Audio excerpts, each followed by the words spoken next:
السلام علیکم ناظرین، آج میں آپ کو بتاؤں گی کہ فیصل بن مسعود کون تھے اور شاہ فیصل کو کس طرح اور کیوں کر قتل کیا گیا اور شاہ فیصل کی حکمرانی کیسے قائم ہوئی۔ تو آئیے ناظرین، چلتے ہیں ہم آج کے اس واقعہ کی تفصیل کی طرف۔ 25 مارچ 1975 ہجری اعتبار سے اس برس 12 ربیع الاول کو پیغمبر اسلام کی پیدائش کے دن سعودی عرب کے حکمران شاہ فیصل لوگوں سے مل رہے تھے اور انتظار گاہ میں کویتی وفد بھی ان سے ملنے کا انتظار کر رہا تھا۔ شاہ فیصل کے بھتیجے فیصل بن مسعود اس کویتی وفد سے بات چیت میں مصروف تھے۔ جب وفد کی ملاقات کا وقت آیا تو شاہ فیصل اپنے بھتیجے فیصل بن مسعود کو بوسہ دینے کے لیے آگے بڑھے۔ اسی وقت بھتیجے نے اچانک اپنے جیب سے ریوالور نکالا اور شاہ فیصل کو 2 گولیاں دے ماری۔ قاتل نے پہلی گولی ان کی ٹھوڑی اور دوسری کان پر ماری۔ کہا جاتا ہے کہ ایک تیسری گولی بھی چلی تھی جو انہیں نہیں لگی۔ شاہ کے ایک محافظ نے فیصل بن مسعود پر تلوار کا وار کیا۔ وہاں موجود ملک کے وزیر پیٹرولیم نے گارڈ سے چلا کر کہا کہ شہزادہ فیصل بن مسعود کو ہلاک نہ کرنا۔ فیصل بن مسعود اس دوران اطمینان سے وہیں کھڑے رہے اور گارڈز نے انہیں گرفتار کر لیا۔ شاہ فیصل کو ہسپتال لے جایا گیا لیکن وہ زخموں کی تاب نہ لا سکے اور وفات پا گئے۔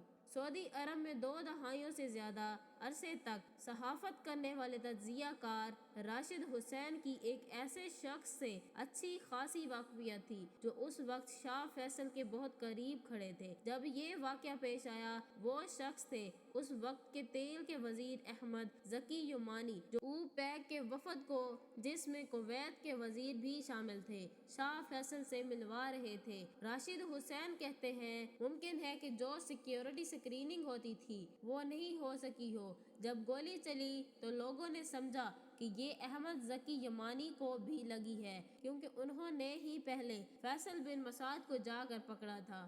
شاہ فیصل بن عبدالعزیز بن عبد الرحمن ال سعود کے قاتل فیصل بن مسعود کا 84 سال 18 جون کو سعودی عرب کے دارالحکومت ریاض کے سب سے بڑے چوراہے پر۔ ناظرین، فیصل بن مسعود شاہ فیصل کے سوتیلے بھائی مسعود بن عبدالعزیز کے بیٹے تھے۔ فیصل بن مسعود 4 اپریل 1944 کو پیدا ہوئے اور شاہ فیصل کے قتل میں انہیں 18 جون 1975 کو سزائے موت سنائی گئی اور کچھ ہی گھنٹوں بعد ریاض کے مرکزی سکوائر میں ان کا بھرے مجمع کے سامنے سر قلم کر دیا گیا۔ فیصل بن مسعود کی زندگی کے بارے میں بہت زیادہ نہیں لکھا گیا لیکن فیصل بن مسعود تعلیم حاصل کرنے امریکہ گئے جہاں انہوں نے سان فرانسسکو اسٹیٹ کالج میں داخلہ لیا۔ وہ یونیورسٹی آف کیلیفورنیا اور یونیورسٹی آف کولیراڈو میں بھی زیر تعلیم رہے۔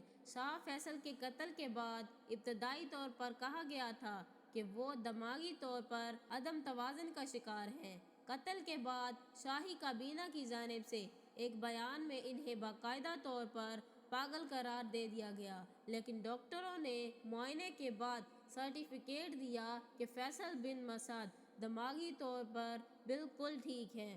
ان کے ساتھ منشیات کے واقعات بھی جوڑے جاتے ہیں اور کہا جاتا ہے ایک مرتبہ جب وہ سعودی عرب واپس آئے تو ان کا پاسپورٹ ضبط کر لیا گیا تھا کیونکہ وہ بیرون ملک سعودی عرب کے لیے بے عزتی کا باعث بن رہے تھے۔ ناظرین، سوال یہ ہے کہ شاہ فیصل کو کیوں قتل کیا گیا؟ سعودی عرب میں اکثر تحقیقات کو منظر عام پر نہیں لایا جاتا اور بات جب شاہی خاندان کی ہو تو معاملہ بھی حساس ہو جاتا ہے۔ قتل کے وقت کئی افواہوں اور قیاس آرائیوں نے جنم لیا لیکن تحقیقات کے بعد یہ کہا گیا قاتل اکیلا تھا اور اس کے ساتھ اس عمل میں کوئی اور شریک نہیں تھا۔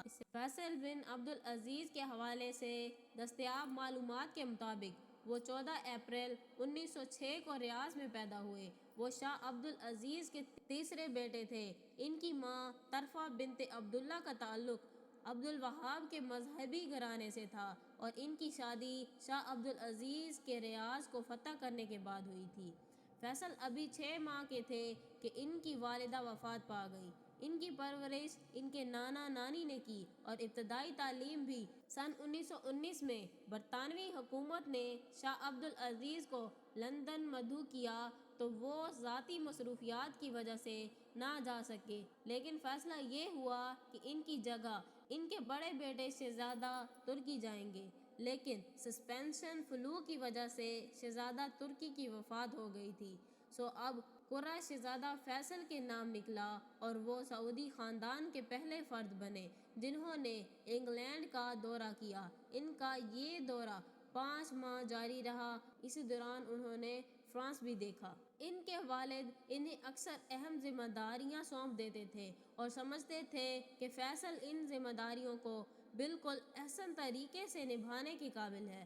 انہیں سن 1922 میں اسیر صوبے کے کنٹرول کے لیے مسلح دستوں کے ساتھ بھیجا گیا جو ایک کامیاب حکمت عملی تھی۔ 1926 میں انہیں حجاز کا وائسرائے بنایا گیا اور اس کے علاوہ وہ وزیر داخلہ بھی رہے۔ سن 1953 میں شاہ عبد العزیز کی وفات کے بعد ان کے بڑے بیٹے سعود کو شاہ بنا دیا گیا، جبکہ فیصل ولی عہد بنے۔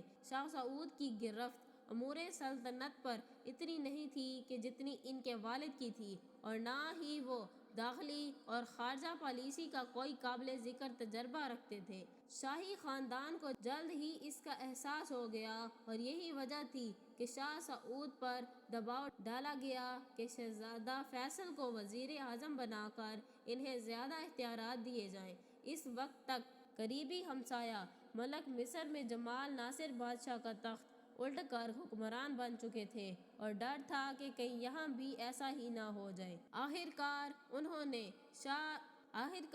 نے شاہ سے مطالبہ کیا وہ اقتدار ان کے حوالے کر دے۔ علماء نے ان کے حق میں ایک نہیں بلکہ دو فتوے دیے کہ شاہ سعود ملک کی بھلائی کے لیے ان کے حق میں اقتدار سے علیحدہ ہو جائیں۔ شاہی خاندان نے فتوے کی حمایت کی اور 2